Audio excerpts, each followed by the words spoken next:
अस्सलाम वालेकुम बच्चों, how are you? Hope all of you are fine. आज हमने होमिक इकोनॉमिक्स का थर्ड लेक्चर करना है ऑफ चैप्टर 9 का थर्ड लेक्चर करना है। और इसमें आज हमने पढ़ना है करैक्टरिस्टिक्स ऑफ टेक्सटाइल फाइबर्स, जो हमारी पार्चा बाफ़ी है उसके रेशों की डिफरेंट अक़साम और उसकी करैक्टरिस्टिक्स। सबसे पहले हमने पढ़ना है क्लासिफिकेशन ऑफ टेक्सटाइल फाइबर्स के, जो हमारे जो रेशे हैं उनकी दर्जा बंदी क्या है, उनकी क्लासिफिकेशन क्या है, उनको कितनी काइंड्स में हम कितने दर्जों में तकसीम कर सकते हैं। जो हमारा टेक्सटाइल है उसके जो फाइबर्स होते हैं वो मुख्तलिफ़ तरीक़ों से हासिल किए जाते हैं। कोई एक तरीका नहीं है कपड़ा बनाने के लिए फ़ाइबर हासिल करने का, और इसके डिफरेंट सोर्सेस की मुनासबत से सोर्सेस के अकॉर्डिंगली इन्हें मुख्तलिफ़ काइंड्स में तकसीम किया जाता है। मुख्तलिफ़ अक़साम में उनको अपने काइंड्स की वजह से तकसीम किया जाता है। सबसे पहले हम पढ़ेंगे नेचुरल फ़ाइबर, जो कुदरती फ़ाइबर्स हैं, जो अल्लाह ताला ने कुदरत ने हमें दिए हैं और वो इंसानों ने ख़ुद नहीं बनाए। उसमें दो ऐसे रेशे जो इंसानी जो हैवानी ज़राए से हासिल होते हैं, मसलन जानवरों से हासिल होते हैं, उसे हैवानी रेशे बोलते हैं, यानी एनिमल फाइबर बोलते हैं। मसलन रेशम और ऊन, जो हमारा सिल्क है वो और हमारी वूल है वो इन जानवरों से हासिल होती है, इसलिए उन्हें एनिमल फाइबर बोलते हैं। और वो रेशे जो हमारे वेजिटेबल्स से हासिल होते हैं, जो हमारी नबाताती ज़राए से हासिल होते हैं, उनको वेजिटेबल फाइबर्स बोलते हैं, यानी नबाताती रेशे बोलते हैं, मसलन कॉटन और लिनन। अब हम देखेंगे कि हैवानी ज़राए से जो फ़ाइबर हासिल होता है वो क्या होता है, जिसे हम एनिमल फाइबर बोलते हैं।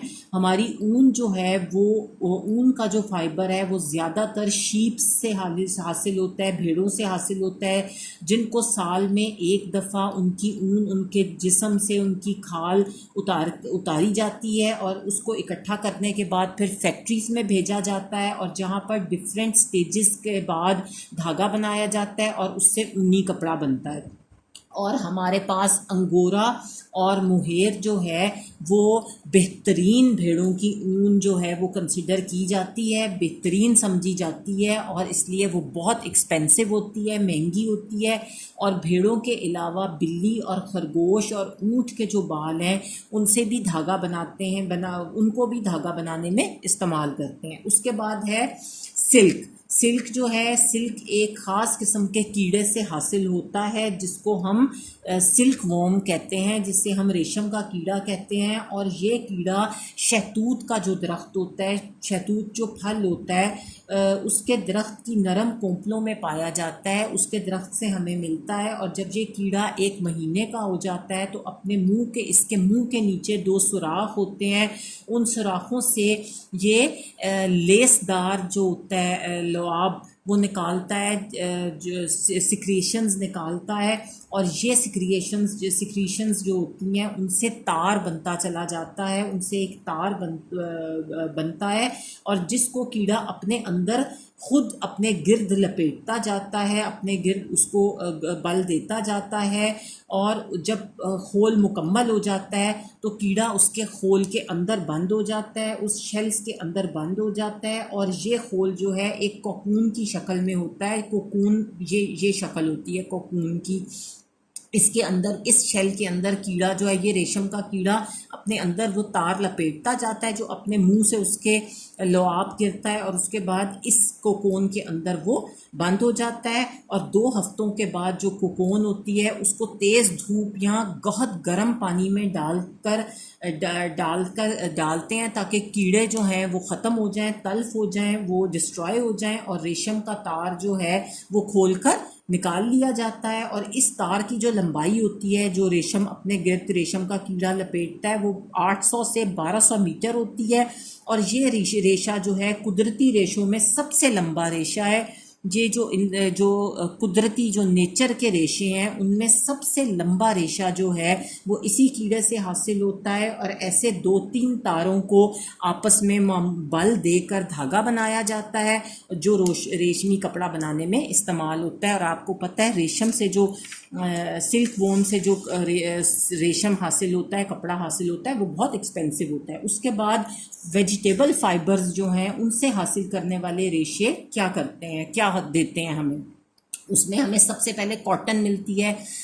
कॉटन का रेशा जैसे आप सबको पता है कि कपास से हासिल होता है और कपास के पौधे से रुई हासिल होती है। हमें ये कपास का फूल जो है इससे हमें रुई हासिल होती है जिसको खेतों के से चुन लिया जाता है। उसके बाद बड़े बड़े गठरे जो हैं उनमें बांधा जाता है, गट्ठों में बांधा जाता है और फिर फैक्ट्रियों में भेज दिया जाता है। और फिर डिफरेंट स्टेजेस से गुजरने के बाद धागे की सूरत में ये फूल जो हैं उनसे सूती धागा बनता है और इस शक्ल में धागा फिर मिलता है। फिर हमारे पास लिनन आ जाती है, ये एक ख़ास किस्म के पौधे से हासिल होती है और उस पौधे को फ्लेक्स प्लांट बोलते हैं। फ्लेक्स प्लांट से लिनन हासिल होती है और इसका पौधा जो है वो बीज से उगाया जाता है और ये पौधा बीज देकर जो है वो बीज पर ये पौधा जो है फूल देकर बीज पर आ जाता है और फिर इसको उखाड़ लिया जाता है और बड़े बड़े गठरियों में इसको बांधकर और पानी में डाला जाता है और उसको उबाला जाता है और उसके बाद पानी से निकालने के बाद उसको सुखाया जाता है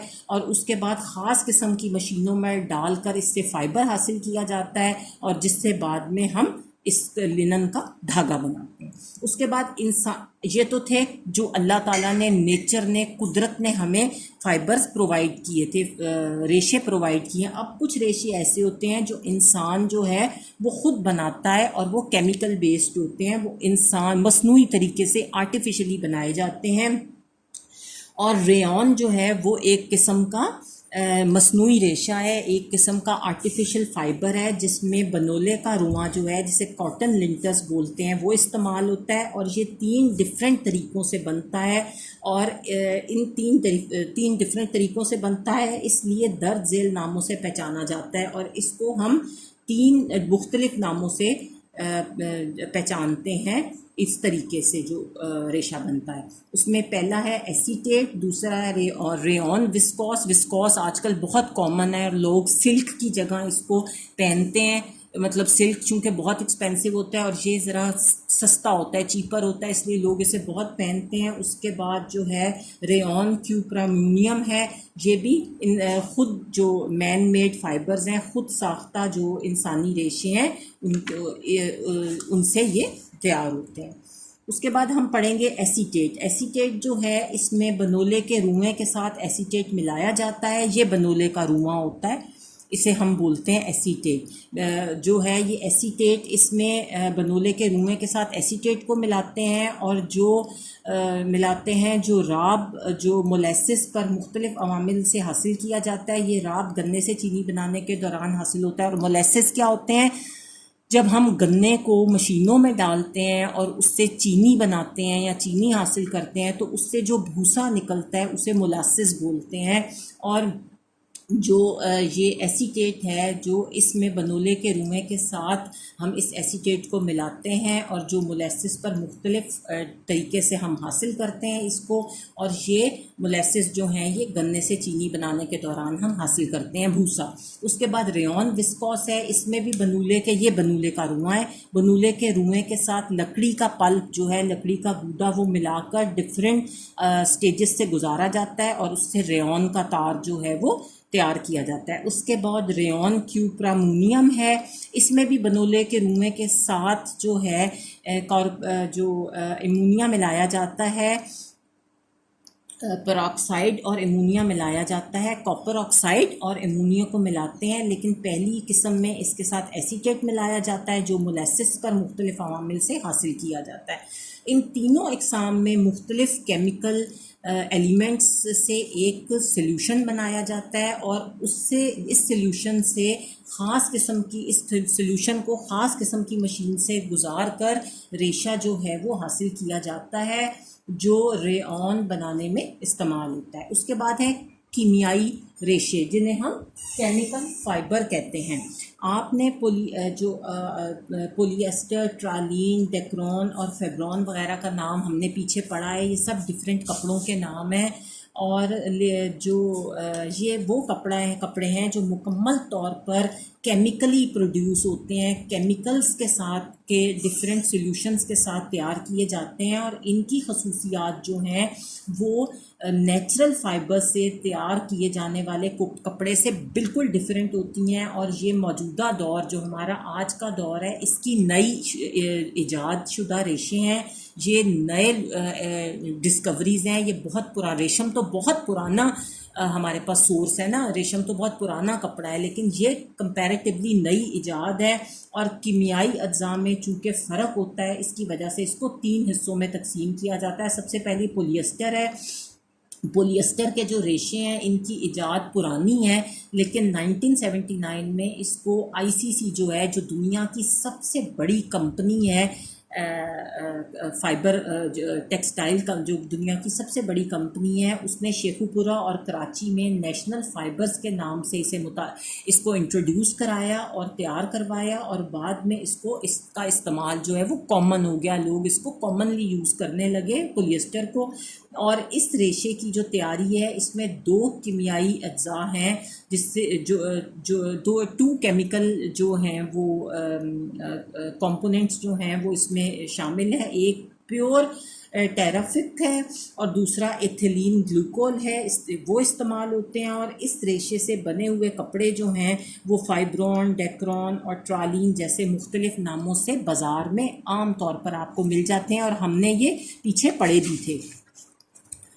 उसके बाद पॉलीएमाइड है। इस रेशे की तैयारी जो है, इसमें डायामाइन, हेक्सामाइथिलेन और एडिपिक एसिड जो है वो इस्तेमाल होते हैं और इसको हम नायलन बोलते हैं। ये भी जो है कॉमनली अवेलेबल है और ये आर्टिफिशियली बनाया जाता है, इसलिए ये इतना एक्सपेंसिव नहीं होता जितना कि सिल्क वगैरह एक्सपेंसिव होता है। उसके बाद पॉलीएक्रिलेन है। इस रेशे की तैयारी में एथिलीन और हाइपोक्लोरिक एसिड इस्तेमाल होते हैं और इससे ओरियन और एक्रिलेन के नाम से जो है वो कपड़े बनाए जाते हैं। और ये भी चूँकि आर्टिफिशियली बनते हैं, इसलिए ये भी बहुत एक्सपेंसिव नहीं होते और इसके लिए भी हमें कोई बहुत ज़्यादा महंगे उसकी ज़रूरत नहीं होती, बल्कि ये हमारे पास कॉमनली अवेलेबल है। चीप सोर्स ऑफ सिल्क है, जिसे हम आर्टिफिशियल सिल्क बोलते हैं और ये इंसान ख़ुद तैयार करता है डिफरेंट केमिकल्स के कम्बिनेशन के साथ। इसमें कुदरती अज्जा शामिल नहीं होते। आज का लेक्चर यहीं पर एंड अप करते हैं। इंशाल्लाह नेक्स्ट क्लास में नेक्स्ट लेक्चर के साथ मिलेंगे और हम पढ़ेंगे मुख्तलिफ़ किस्म के रेशों से बने हुए कपड़ों की खसूसियात, characteristics of different fibres. Till then, Allah हाफिज़।